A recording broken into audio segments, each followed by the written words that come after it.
Solar manufacturing industry में लैमिनेटर machine का रखरखाव यानी मेंटेनेंस बेहद ज़रूरी होता है, क्योंकि यही मशीन सोलर पैनल के मुख्य हिस्सों जैसे glass, solar cell, EVA sheet और बैक शीट को स्थायी रूप से जोड़ती है और एक मजबूत, टिकाऊ और मौसम प्रतिरोधी पैनल बनाती है। यह प्रक्रिया उच्च तापमान, नियंत्रित वैक्यूम और निश्चित दबाव पर आधारित होती है। अगर इन मापदंडों में थोड़ी सी भी गड़बड़ी हो जाए, तो बबल्स, डेलेमिनेशन या स्ट्रक्चरल डिफेक्ट जैसे गंभीर नुकसान हो सकते हैं। इसीलिए लैमिनेटर का डेली, वीकली और मंथली मेंटेनेंस कभी नज़रअंदाज नहीं किया जाना चाहिए।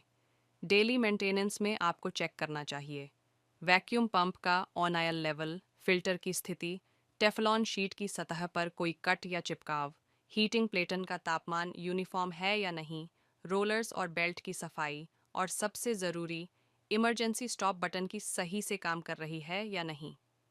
हर हफ्ते मशीन को कुछ समय के लिए बंद करके हीटिंग प्लेटन की थर्मोग्राफी जांच करनी चाहिए।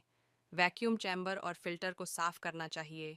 एयर और वैक्यूम लाइनों में किसी लीकेज की पहचान करनी चाहिए और कंट्रोल सिस्टम लॉग्स को ध्यान से पढ़ना चाहिए ताकि किसी संभावित एरर को समय रहते पकड़ा जा सके।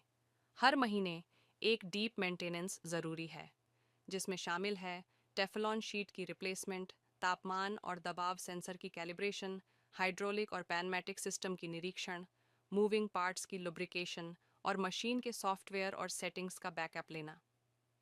कई बार उत्पादन में आने वाली समस्याएं जैसे साइकिल टाइम का बढ़ना, बबल बनना या पैनल में लेयर शिफ्टिंग, इनका कारण यही होता है कि मशीन की मेंटेनेंस ठीक से नहीं हुई होती।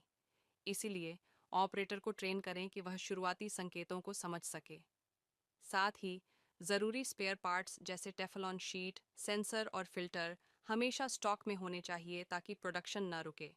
हर मेंटेनेंस के बाद रिपोर्ट तैयार करें और रिकॉर्ड में रखें। एक अच्छी मेंटेनेंस चेकलिस्ट बनाएं और उस पर सख्ती से अमल करें। अगर आप चाहते हैं कि आपका प्रोडक्शन लगातार चलता रहे, पैनल्स की गुणवत्ता स्थिर बनी रहे और आपकी मशीन की उम्र लंबी हो, तो मेंटेनेंस में कोताही न बरतें।